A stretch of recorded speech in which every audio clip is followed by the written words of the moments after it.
the governor of Mombasa, my own old town, so my governor, Bonakanji, the group CEO of KCB. Good morning. Good morning to all of you. I want to say that this is a fantastic day for Vision 2030 because oftentimes Kenyans have asked me, what is my role in Vision 2030? And one of the responses I typically give is to say, do you have your own personal Vision 2030? Because unless you have your own personal Vision 2030 as an individual, as a family, as a corporate, as an institution, as a group of friends, then you cannot really relate in any meaningful way to the national Vision 2030. Because Vision 2030 exists to improve all our lives.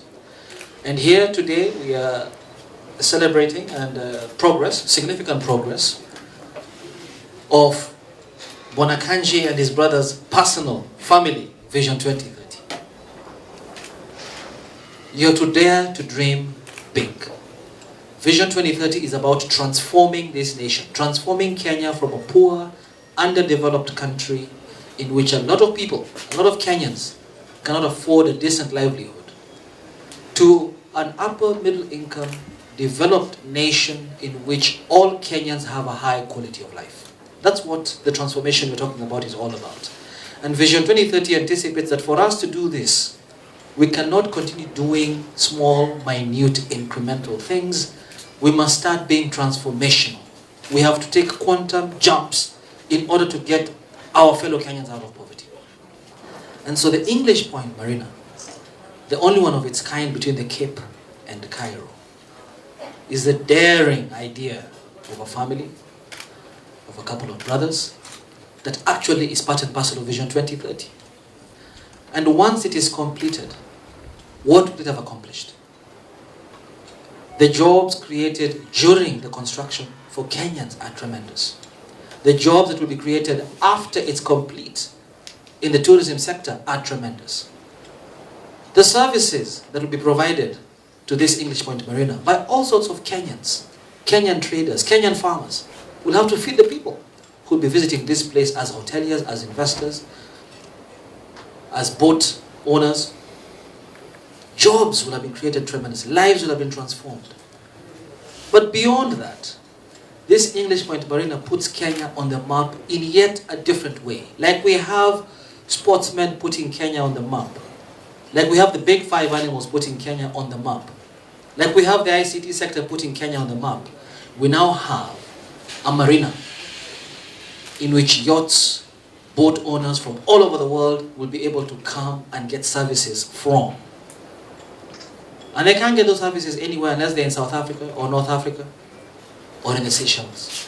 That puts Kenya on a map that we didn't even think of before until we met Mr. Kanji. And this is what your role in Vision 2030 is all about. Because it now it begins to build a totally new industry, a new sector. Deepening of our economy. When you talk about developing a country, developing an economy, economies are underdeveloped because they are narrow, because they are not diversified and deep. And we deepen economies by introducing ever newer sectors every day. And so this is why for us at the Secretariat, this is clearly a Vision 2030 flagship project. Not so much because of the scale, but because of the daring, boldness of the idea. Because of the fact that it brings in a totally new sector into our economy and into Mombasa.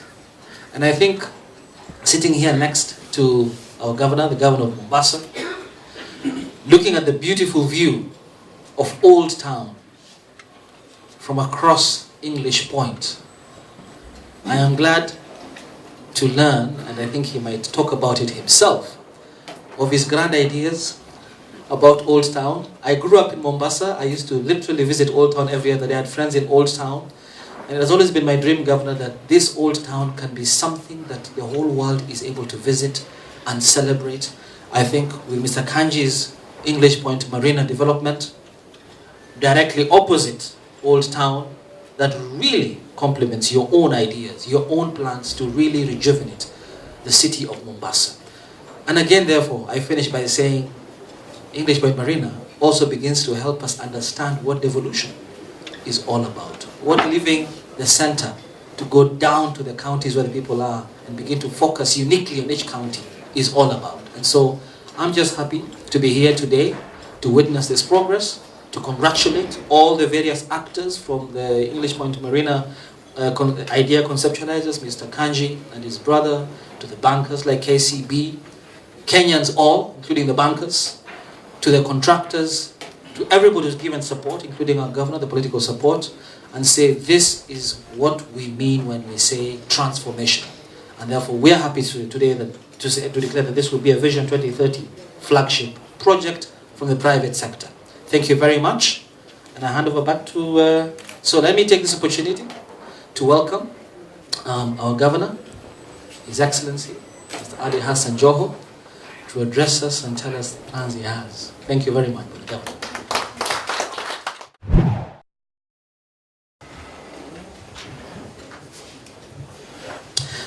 Thank you, Joshua.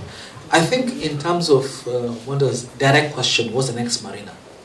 I think the governor and Arul Kanji will be talking after this, because already a lot of interest has been ginned out of this particular project. It takes one person to dare to do something that looks out of this world for others to get the courage and be incentivized. But from a Vision 2030 perspective, why this is important is because, for instance, we also have plans for a convention center, because one of the things we don't have in this country is a proper convention center, even in Nairobi, but more so at a place like the coast. There's no reason why the government should be building a convention center. If we have to, we will. But frankly speaking, that is a commercially viable project that lends itself to private sector participation. And if Wanakanji can actually put up something much more, in my view, a marina is much more out of the world than a convention center. So we need a convention center in Mombasa. There's a lot of interest. If you look at business tourism in Nairobi, people come all the way from all over the world to Kenya. They land in Nairobi, and I live in Nairobi, and Nairobi is an important city. But they're looking for warmth, and they end up being in Nairobi. If they could come for conferences in Mombasa, you'd have a booming industry developing there. The governor says the county government has land ready to proceed and is inviting private sector developers to talk to the governor to build. And when we do that, and I'm looking at you, one thing we must say about this development here, world class. Oftentimes we stand here, we talk about projects like this, and then we have local developers, local contractors giving us shoddy projects which don't lend themselves to international standards. Let's learn from this EnglishPoint Marina and say, we want a project that begins to attract people from all over the world. If you imagine that people like Paul Allen, the co-founder of Microsoft, they visit, the eastern coast, in their yachts, they have nowhere to dock, nowhere to find services. What does it mean for Kenya that they can now come and dock right here and face the beautiful old town that one of your colleagues was talking about earlier on? But let me also say, and I think this is what the point Josh wanted me to make, that beyond a marina, what this project does is to demonstrate to Kenyans that Vision 2030 transformation is about dreaming. Across the entire country, we don't expect that there'll be marinas everywhere. We don't expect that in Turkana they'll put up a marina. They might, on Lake Turkana, but not everybody can put up a marina. But on Lake Turkana, for instance, one of our biggest projects that we would like to see developed as a government is the origin of man, the cradle of humankind. Must the government build that? No.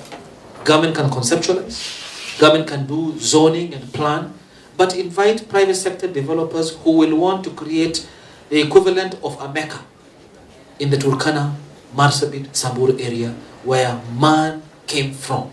So there are many things, many ideas, I think, that people who have the spirit of Akanji can take from this EnglishPoint Marina. But today I just want to finish and conclude by saying again congratulations, and to say that Kenya is now on the international marina map. alongside only 2 other countries, I think, in Africa. Only 2 other countries in Africa, and very few in the world.